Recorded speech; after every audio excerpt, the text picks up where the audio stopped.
ವಿದ್ಯಾರ್ಥಿ ಮಿತ್ರರೇ, ತಮಗೆಲ್ಲ ಆತ್ಮೀಯ ಸ್ವಾಗತ. ಇವತ್ತು ನಾವುಗಳು ಮತ್ತೆ ಸುಮಾರು 6ರಿಂದ 8 ಪ್ರಶ್ನೆಗಳ ಬಗ್ಗೆ, 2 ಅಂಕದ ಪ್ರಶ್ನೆಗಳ ಬಗ್ಗೆ ಚರ್ಚೆ ಮಾಡೋಣ. Friends, yesterday we have discussed certain questions related to Indian Constitution. The questions were short questions of 2 marks. Today we are going to discuss some more questions of the same pattern on Indian Constitution. ಇವತ್ತಿನ ಮೊದಲನೆಯ ಪ್ರಶ್ನೆ, ಸಂವಿಧಾನವೆಂದರೇನು? ನಾವೆಲ್ಲರೂ ಸಂವಿಧಾನ ರಾಷ್ಟ್ರದ ಮೂಲಭೂತ ಕಾನೂನು ಅಂತ ಸರಳ ಸುಲಭವಾದ ವ್ಯಾಖ್ಯೆ ಕೊಡ್ತಾ ಇದ್ದೀವಿ. ಸಂವಿಧಾನವೆಂದರೆ ರಾಷ್ಟ್ರದ ಮೂಲಭೂತ ಕಾನೂನು. ಈ ಸಂವಿಧಾನಕ್ಕೆ ರಾಜ್ಯಶಾಸ್ತ್ರದ ಈ ಸಂವಿಧಾನವನ್ನು ಆಂಗ್ಲ ಪದವಾದ ಕಾನ್ಸ್ಟಿಟ್ಯೂಷನ್ನಿಂದ ಪಡೆದುಕೊಂಡಿದ್ದು. ಇದರ ಮೂಲ ಪದ ಕಾನ್ಸ್ಟಿಟ್ಯೂಟ್ ಎಂಬುದಾಗಿದೆ. ಅಂದರೆ ಸಂಯೋಜಿಸು ಅಥವಾ ನಿಯೋಜಿಸು ಅಥವಾ ವಿಧಿವತ್ತಾಗಿ ಸ್ಥಾಪಿಸು ಅಥವಾ ರಚಿಸು.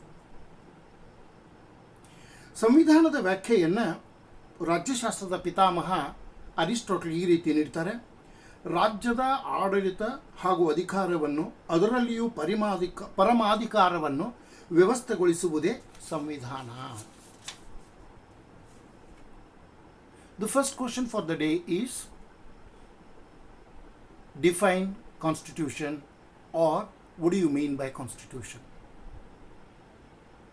In simple terms, we define constitution as the fundamental law of land. Constitution is the fundamental law of land. The term constitution is derived from constitute, Latin word constitute, which means to establish or to construct or to form. The father of political science, Aristotle, defines constitution as state's administration and power, that too supreme power, is established by constitution. Is established by constitution. Whereas MacIver says the law that rules the state is constitution. The law that rules the state is constitution. ಇವತ್ತಿನ ಎರಡನೆಯ ಪ್ರಶ್ನೆ, ನಮ್ಮ ಸಂವಿಧಾನವೆಂದರೇನು? ಬಹುಶಃ ನಾವುಗಳು ಈ ಸಂವಿಧಾನದ ಚರ್ಚೆಯನ್ನು ಮಾಡುವಂಥ ಸಮಯದಲ್ಲಿ ನಮ್ಮೆ ಮತ್ತು ಅನಮ್ಯ ಸಂವಿಧಾನಗಳ ಬಗ್ಗೆ ಚರ್ಚೆ ಮಾಡಿದ್ದೀವಿ. ಯಾವ ಸಂವಿಧಾನವನ್ನು ನಾವು ನಮ್ಮ ಸಂವಿಧಾನ ಅಂತ ಕರೀತಾ ಇದ್ದೀವಿ? ಯಾವುದಕ್ಕೆ?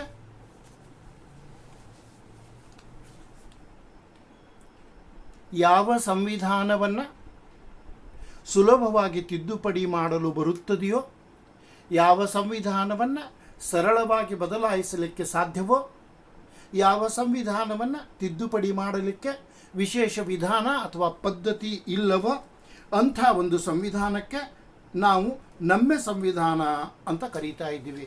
ಅಂದರೆ ನಮ್ಮ ಸಂವಿಧಾನದ ತಿದ್ದುಪಡಿ ವಿಧಾನ ಸುಲಭವಾಗಿದೆ, ಸರಳವಾಗಿದೆ, ಅದಕ್ಕೆ ವಿಶೇಷ ಅಥವಾ ವಿಶಿಷ್ಟ ಪದ್ಧತಿ ಇಲ್ಲ.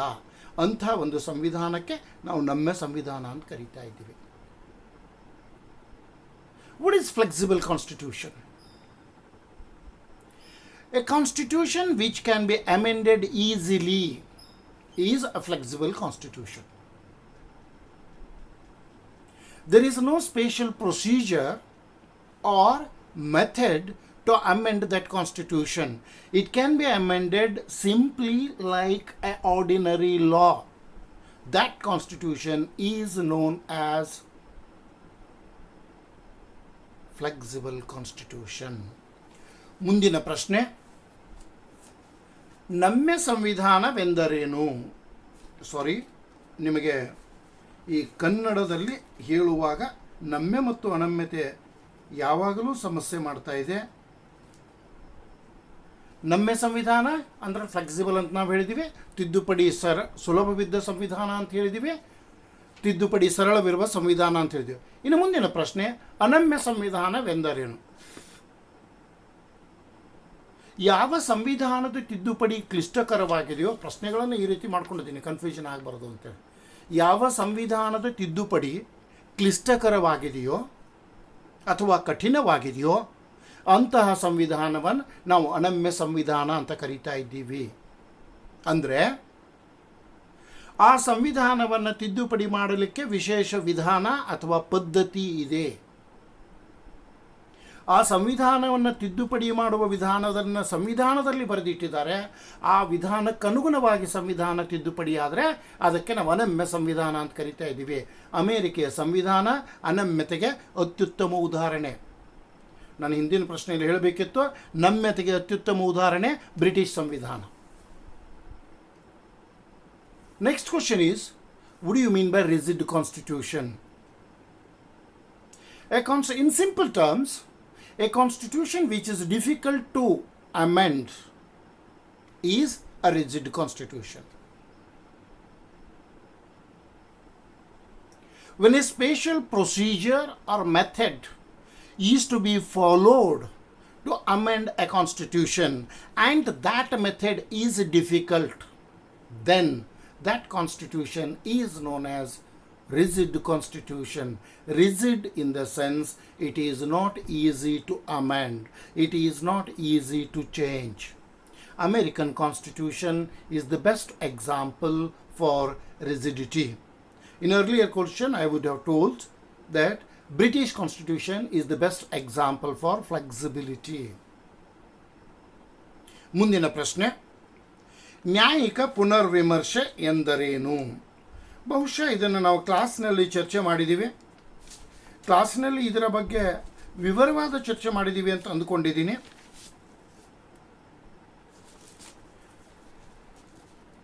ನ್ಯಾಯಿಕ ಪುನರ್ವಿಮರ್ಶೆ, ಸಂವಿಧಾನ ತಿದ್ದುಪಡಿಯ ಬಗ್ಗೆ ನಾವೀಗ ಮಾತನಾಡಿದ್ದೀವಿ.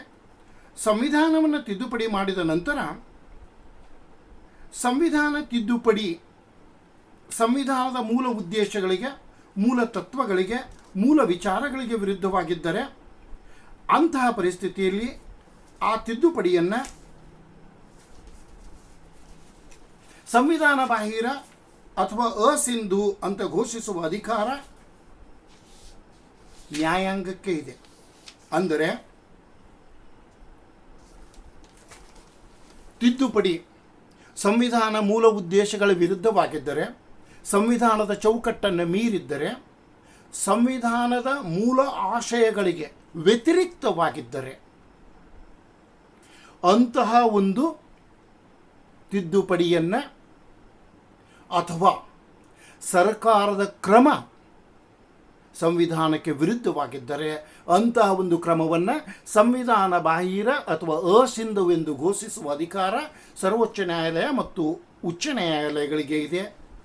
ಒಂದು ಕಾನೂನನ್ನು ಅಥವಾ ಸರ್ಕಾರದ ಒಂದು ಕ್ರಮವನ್ನು ಅಸಿಂಧು ಅಥವಾ ಸಂವಿಧಾನ ಬಾಹಿರ ಎಂದು ಘೋಷಿಸುವ ವಿಧಾನಕ್ಕೆ ನಾವು ನ್ಯಾಯಿಕ ಪುನರ್ವಿಮರ್ಶಾ ಅಧಿಕಾರ ಅಂತ ಕರೀತಾ ಇದ್ದೀವಿ. ಅಂದರೆ ನ್ಯಾಯಿಕ ಪುನರ್ವಿಮರ್ಶಾ ಅಧಿಕಾರದ ಮೂಲಕ ಸಂವಿಧಾನದ ಮೂಲ ತತ್ವಗಳನ್ನು ಕಾಪಾಡುವ ಕೆಲಸವನ್ನು ಇಲ್ಲಿ ನ್ಯಾಯಾಂಗ ಮಾಡ್ತಾ ಇದೆ. What do you mean by judicial review? Judicial review is nothing but declaring a piece of legislation as null and void or unconstitutional or ultra virus if that piece of legislation or that law or that act of the government is against the basic provisions of the Constitution, if that violates the frameworks of the Constitution. When a particular piece of legislation or act of the government is against the Constitution, violates the Constitution, at that time Supreme Court or High Court, as the case may be, declares that piece of legislation or act as unconstitutional, ultra virus or null and void. The declaring of a piece of legislation as null and void or ultra virus or unconstitutional is known as power of judicial review. ಮುಂದಿನ ಪ್ರಶ್ನೆ, ಬಹುಶಃ ಇದರ ಬಗ್ಗೆ ನಾವುಗಳು ಚರ್ಚೆ ಮಾಡಿದ್ದೀವಿ ಇಲ್ಲ ನನಗೆ ಡೌಟ್ ಇದೆ. ನಾಗರಿಕ ಎಂದರೆ ಯಾರು? ಯಾರನ್ನು ನಾಗರಿಕ ಅಂತ ಕರಿತೀವಿ? ನಾವು ಯಾರನ್ನು ನಾಗರಿಕ ಅಂತ ಕರಿತೀವಿ? ಯಾರು ನಾಗರಿಕರು? ನಾವೆಲ್ಲ ಹೇಳ್ತೀವಿ ನಾವು ಭಾರತದ ನಾಗರಿಕರು ಅಂತೇಳಿ. ನಾವೆಲ್ಲ ಭಾರತದ ನಾಗರಿಕರು ಅಂತ ನಾವು ಹೇಳ್ತಾ ಇದ್ದೀವಿ. ಹಾಗಾದರೆ ನಾಗರಿಕ ಅಂದರೆ ಯಾರು? ನಾಗರಿಕ ಎಂದರೆ ಸರಳ ಶಬ್ದದಲ್ಲಿ ಒಂದು ರಾಷ್ಟ್ರದ ಕಾಯಂ ಸದಸ್ಯ ಅಥವಾ ರಹವಾಸಿ. ಒಂದು ರಾಷ್ಟ್ರದ ಕಾಯಂ ಸದಸ್ಯ ಅಥವಾ ರಹವಾಸಿಗೆ ನಾವು ನಾಗರಿಕ ಅಂತ ಕರೀತಾ ಇದ್ದೀವಿ. ಅಧಿಕಾರವನ್ನು ಪಡೆಯುವುದಕ್ಕೆ, ನಾಗರಿಕ ಸೇವೆಗಳಿಗೆ ನೇಮಕವಾಗುವುದಕ್ಕೆ, ತೆರಿಗೆಗಳನ್ನು ಕಟ್ಟಲಿಕ್ಕೆ ಅರ್ಹತೆಯನ್ನು ಹೊಂದಿದವರನ್ನು ನಾಗರಿಕರು ಎಂದು ಕರೆಯಬಹುದು. ಯಾವ ವ್ಯಕ್ತಿ ತನ್ನ ರಾಷ್ಟ್ರದಲ್ಲಿ ಹಕ್ಕು ಮತ್ತು ಕರ್ತವ್ಯಗಳನ್ನು ಅನುಭವಿಸ್ತಾ ಇದ್ದಾನೆ ಅವನನ್ನು ನಾಗರಿಕ ಅಂತ ಕರೆಯಬಹುದು. Who is a citizen? In simple terms, a citizen is one who is the permanent resident of a state. A person who enjoys political, civil and economic rights of his state is a citizen. A person who is entitled for employment and enjoying political positions in that state is described as a citizen. So, citizen is member of a particular state. He belongs to a particular state. Remember, if you are not member of any state, you are legally in trouble, in problem. ಮುಂದಿನ ಪ್ರಶ್ನೆ, ಸಂವಿಧಾನ ತಿದ್ದುಪಡಿ ಎಂದರೇನು? ಸಂವಿಧಾನ ತಿದ್ದುಪಡಿ ಎಂದರೇನು?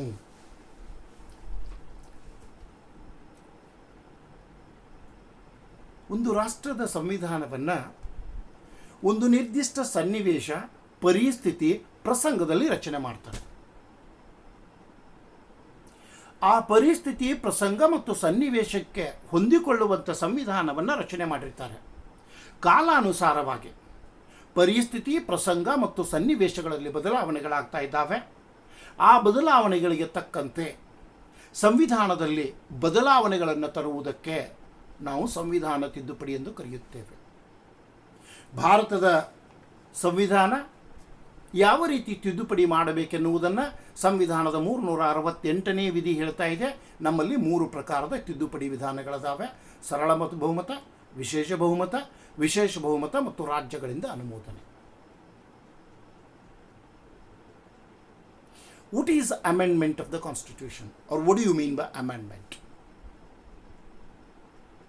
Friends, the Constitution of a state is enacted in a particular condition or situation or circumstance. The situation or circumstance or that political, economic and social condition may not last long. The conditions go on changing. As the conditions change, as the position of the state change, and the requirement changes, accordingly the law of the state should change. There is a provision in every constitution to change it according to the changing needs and conditions of the country. The process of changing the constitution according to the changing conditions and needs is known as Constitution Amendment. The Constitution of India, under Article 368, has made provision for amending itself. There are 3 methods of amendment. One is simple majority, second one is special majority, and the third one is special majority with ratification by the states. ಮುಂದಿನ ಪ್ರಶ್ನೆ, ಮಹಾ ಅಭಿಯೋಗ ಎಂದರೇನು?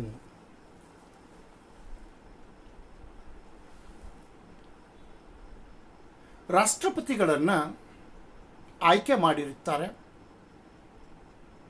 ರಾಷ್ಟ್ರಪತಿಗಳು ರಾಷ್ಟ್ರದ ಸಂವಿಧಾನದ ಮುಖ್ಯಸ್ಥರಾಗಿದ್ದಾರೆ. ಇದೆಲ್ಲದರ ಬಗ್ಗೆ ನಾವು ಚರ್ಚೆ ಮಾಡಿದ್ದೀವಿ. ಆಯ್ಕೆಯಾದಂಥ ರಾಷ್ಟ್ರಪತಿಗಳು ಅಧಿಕಾರದ ದುರುಪಯೋಗ ಮಾಡಿಕೊಂಡರೆ, ಸಂವಿಧಾನವನ್ನು ರಕ್ಷಿಸಲು ವಿಫಲವಾದರೆ, ಸಂವಿಧಾನಕ್ಕನುಗುಣವಾಗಿ ನಡೆದುಕೊಳ್ಳದೇ ಹೋದರೆ ಅಥವಾ ತಮ್ಮ ಕರ್ತವ್ಯಗಳನ್ನು ನಿರ್ವಹಿಸಲು ಅಸಮರ್ಥರಾದರೆ, ಅಂತಹ ಸನ್ನಿವೇಶದಲ್ಲಿ ಭಾರತದ ಸಂವಿಧಾನ 61ನೇ ವಿಧಿಯಡಿಯಲ್ಲಿ ಅವರನ್ನು ಅಧಿಕಾರದಿಂದ ತೆಗೆದುಹಾಕಲಿಕ್ಕೆ ಅವಕಾಶ ಮಾಡಿಕೊಟ್ಟಿದೆ.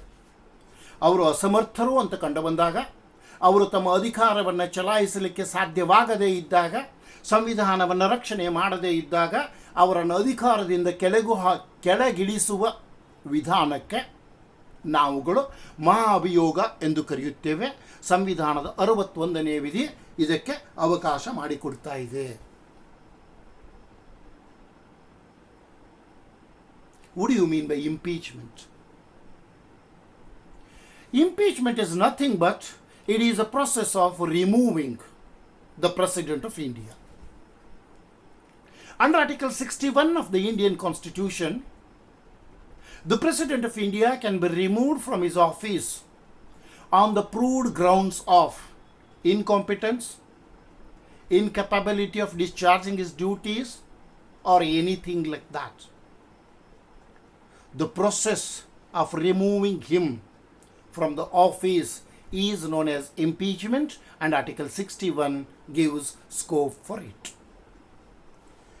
ಮುಂದಿನ ಪ್ರಶ್ನೆ, ರಾಜ್ಯ ನಿರ್ದೇಶಕ ತತ್ವಗಳು ಎಂದರೇನು?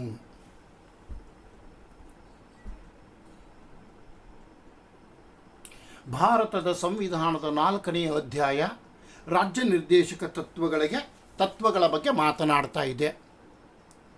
ಈ ರಾಜ್ಯ ನಿರ್ದೇಶಕ ತತ್ವಗಳು ಕೇಂದ್ರ ಮತ್ತು ರಾಜ್ಯ ಸರ್ಕಾರಗಳಿಗೆ ನೀಡಿದ ನಿರ್ದೇಶನಗಳಾಗಿವೆ. ರಾಜ್ಯ ನಿರ್ದೇಶಕ ತತ್ವಗಳು ಕೇಂದ್ರ ಸರ್ಕಾರ ಮತ್ತು ರಾಜ್ಯ ಸರ್ಕಾರಗಳಿಗೆ ನೀಡಿದ ನಿರ್ದೇಶನಗಳಾಗಿವೆ. 37ನೇ ವಿಧಿಯಡಿ, ಸಂವಿಧಾನದ 37ನೇ ವಿಧಿಯಡಿ ಕೇಂದ್ರ ಮತ್ತು ರಾಜ್ಯ ಸರ್ಕಾರಗಳು ಶಾಸನಗಳನ್ನು ರೂಪಿಸುವಾಗ, ನೀತಿಗಳನ್ನು ರೂಪಿಸುವಾಗ, ಪಂಚವಾರ್ಷಿಕ ಯೋಜನೆಗಳನ್ನು ಜಾರಿಗೆ ತರುವಾಗ ಈ ತತ್ವಗಳನ್ನು ಅಳವಡಿಸಿಕೊಳ್ಳಬೇಕೆಂದು ಹೇಳಿದೆ. ಈ ತತ್ವಗಳು ರಾಷ್ಟ್ರದ ಸಾಮಾಜಿಕ ಮತ್ತು ಆರ್ಥಿಕ ಪ್ರಗತಿಯ ಮೂಲಗಳಾಗಿವೆ.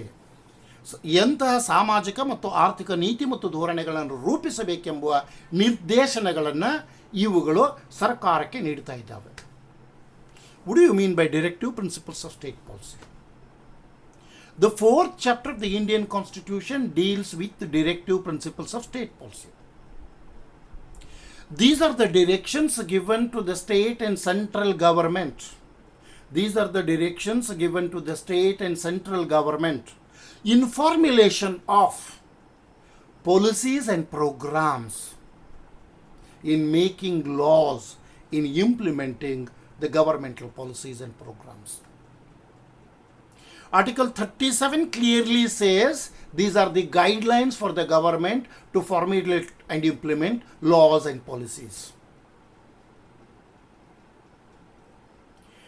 These directive principles direct the government to formulate socio-economic policies for the upliftment of the weaker and downtrodden sections of the society. ಬಹುಶಃ ನಾವಿವತ್ತು ಸುಮಾರು 7-8 ಪ್ರಶ್ನೆಗಳ ಬಗ್ಗೆ ಚರ್ಚೆ ಮಾಡಿದ್ದೀವಿ. ಈ 7-8 ಪ್ರಶ್ನೆಗಳು ಇವತ್ತಿಗೆ ಸಾಕು. ನಾಳೆ ಮತ್ತೆ ಒಂದಿಷ್ಟು ಪ್ರಶ್ನೆಗಳೊಂದಿಗೆ ನಿಮ್ಮನ್ನು ಭೇಟಿಯಾಗ್ತೀನಿ. ಎಲ್ರಿಗೂ ವಂದನೆಗಳು.